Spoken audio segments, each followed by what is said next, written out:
हरे कृष्णा। तो चलिए अब हम चलते हैं सीधे युधिष्ठिर महाराज के भवन में, जहाँ भगवान श्री कृष्ण और युधिष्ठिर महाराज के बीच में संवाद हो रहा है।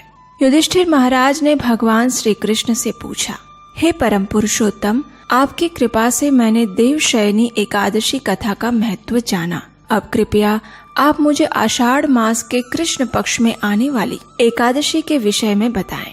इसका महात्म्य क्या है और इस दिन किसकी पूजा करनी चाहिए?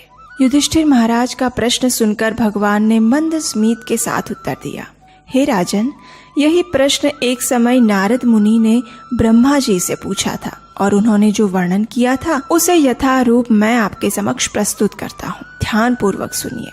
ये कहकर भगवान श्री कृष्ण ने वर्णन करना प्रारंभ किया। अब देखिए, हम सब जानते हैं कि भगवान श्री हरि के परम शुद्ध भक्त नारद मुनि सदैव पतित जीवों का उद्धार करने के लिए विभिन्न लोकों में विचरण करते हैं। वे स्वर्ग में भी जाते हैं और नरक में भी। उसी प्रकार जन कल्याण हेतु एक जिज्ञासा लेकर वे पहुंच गए अपने पिता ब्रह्मा जी के पास। ब्रह्मा जी के समक्ष हाथ जोड़कर बड़ी विनम्रता से उन्होंने पूछा, हे पितामह, क्या आप कृपा करके मुझे आषाढ़ मास के कृष्ण पक्ष में आने वाली एकादशी के विषय में बता सकते हैं? मैंने सुना है भगवान हरि को अत्यंत प्रिय ये एकादशी बद्ध जीवों का हर प्रकार से मंगल करने वाली और उद्धार करने वाली है। नारद मुनि की जिज्ञासा सुनकर ब्रह्मा जी ने कहा, हाँ वत्स, आषाढ़ मास के कृष्ण पक्ष में आने वाली कामिका एकादशी की महिमा इतनी दिव्य है कि उसके श्रवण मात्र से अश्वमेघ यज्ञ का फल प्राप्त होता है।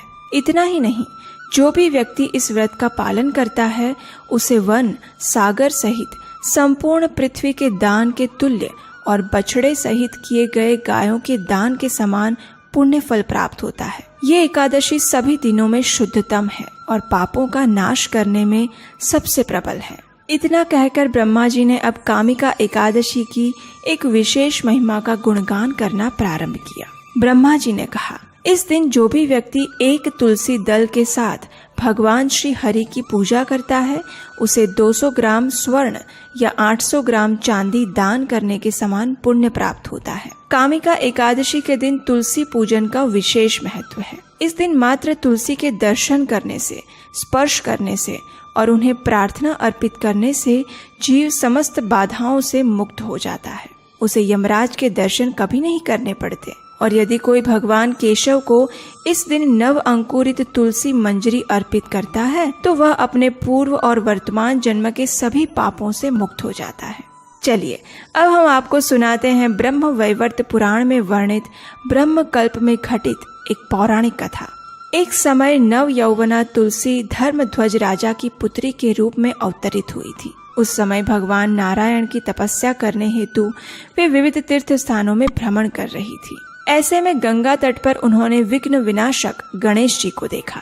अब देखिए, गणेश जी तो अत्यंत सुंदर, शुद्ध और पीताम्बर धारण करके भगवान श्री कृष्ण के ध्यान में मग्न थे। उनके इस दीप्यमान रूप को देखकर तुलसी जी उनसे आकृष्ट हो गई, लेकिन उनका गजमुख देखकर वह उनका उपहास भी करने लगी। ऐसे में तपस्या भंग होने के कारण गणेश जी ने उनसे पूछा, हे देवी, आप कौन हैं और आपके यहाँ आगमन का कारण क्या है?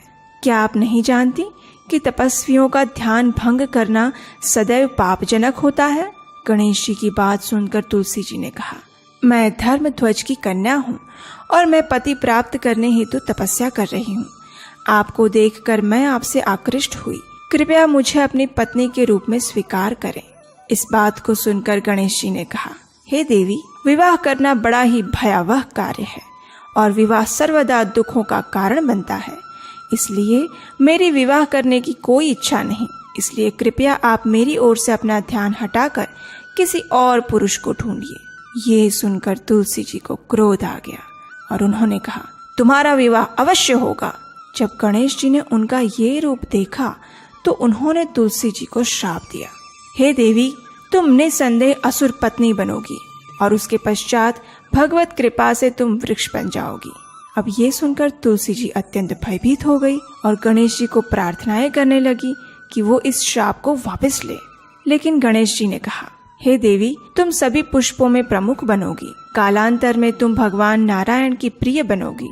तुम्हारे द्वारा किया हुआ पूजन मनुष्यों के लिए सदैव लाभकर होगा। तुम भगवान श्री कृष्ण की अत्यंत प्रिय बनोगी और मेरे द्वारा सदैव त्याज्य रहोगी। इस प्रकार हम जानते हैं कि तुलसी देवी आगे चलकर शंखचूड़ असुर की पत्नी बनती है और उसके बाद भगवान की प्रिया तुलसी देवी पौधे के रूप में प्रकट होती है।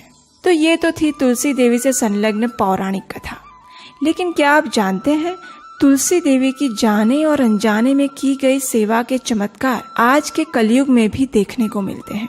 चलिए इस विषय में अब हम आपको रशिया में घटित एक सच्ची घटना सुनाते हैं।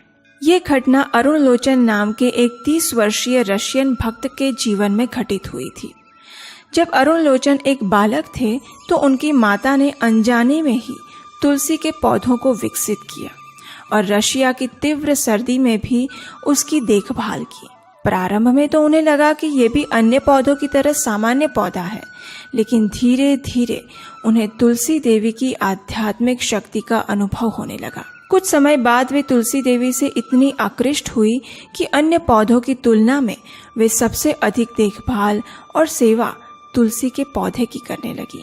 समय के साथ उन्हें इस बात का अनुभव हुआ कि तुलसी सेवा से उनका जीवन शांत और अविक्षुब्ध हो गया है। अपनी माता को तुलसी सेवा करते देख अरुण लोचन भी उसके प्रति आकृष्ट हुए और उसने भी माता की सहायता करते हुए तुलसी सेवा करना प्रारंभ किया। अनजाने में ही की गई तुलसी सेवा के कारण उन्हें अज्ञात सुकृति प्राप्त हुई और कुछ समय बाद वे इस्कॉन के कुछ भक्तों से मिले जो कि मार्गों पर श्रील प्रभुपाद की पुस्तकें वितरण कर रहे थे।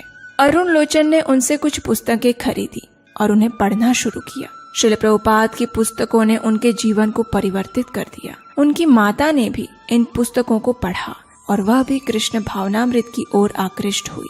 कुछ समय बाद अरुण लोचन मंदिर में पूर्णकालीन भक्त के रूप में जुड़ गए और वहां जाकर उन्हें और उनकी माता को पता चला कि जिस पौधे की वे अनजाने में ही सेवा कर रहे थे वे स्वयं भक्ति प्रदायिनी तुलसी देवी थी। इस प्रकार तुलसी देवी के प्रति उनकी श्रद्धा और दृढ़ हुई। अरुण लोचन जिस मंदिर में सेवा करते थे उस यूरोलोवा के मंदिर में वास्तव में वेदी पर तुलसी देवी के चित्र की ही पूजा की जाती थी, क्योंकि वहां ठंड के कारण तुलसी देवी विकसित नहीं हो पा रही थी। लेकिन वहीं दूसरी ओर अरुण लोचन के घर में उनकी माता के द्वारा अनेक तुलसी के पौधों को बड़े ही भक्ति और प्रेम से विकसित किया गया था। अरुण लोचन ने अपनी माता से विनती की कि वे तुलसी के पौधे मंदिर में दे जाएं, जिससे भक्तगण उनकी विधिवत पूजा कर सके। अरुण लोचन की माता ने ना चाहते हुए भी तुलसी के पौधों को मंदिर में अर्पित कर दिया और आज भी वहां तुलसी देवी की सभी भक्तों द्वारा सेवा पूजा हो रही है। तो अब आप समझ ही गए होंगे कि इस कामिका एकादशी की व्रत विधि में सबसे विशेष विधि है इस दिन तुलसी देवी की पूजा अर्चना करना और भगवान श्री कृष्ण को उनके पत्र या नव अंकुरित मंजरी अर्पित करना। एकादशी के दिन ब्रह्म मुहूर्त में उठकर स्नान इत्यादि से स्वच्छ होकर भगवान की मंगला आरती करें अथवा उसका दर्शन करें। उसके पश्चात तुलसी देवी की विशेष पूजा विधि करें। इसके लिए तुलसी देवी को जमीन से ऊपर एक आसन पर स्थापित करें, उनके समक्ष घी का दीपक जलाएं और उन्हें जल अर्पण करें। तत्पश्चात तुलसी देवी की 4 बार प्रदक्षिणा करें। प्रदक्षिणा करते समय आप इस मंत्र का उच्चारण कर सकते हैं। यानि कानि च पापानि ब्रह्म हत्यादिकानि च तानि तानि प्रणश्यन्ति प्रदक्षिणा पदे पदे।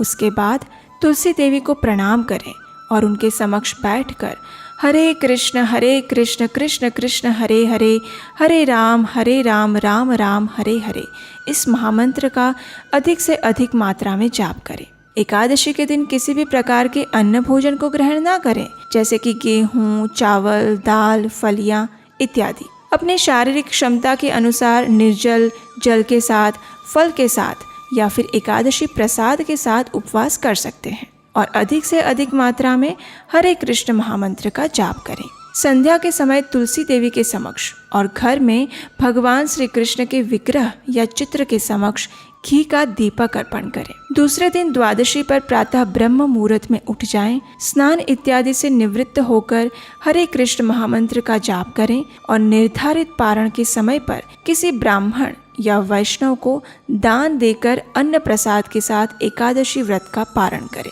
पारण का समय नीचे डिस्क्रिप्शन बॉक्स में दिया गया है। एकादशी की इस कथा के लिए हमें आपका सहयोग निरंतर प्राप्त हो रहा है, जिसके लिए हम आपके आभारी हैं।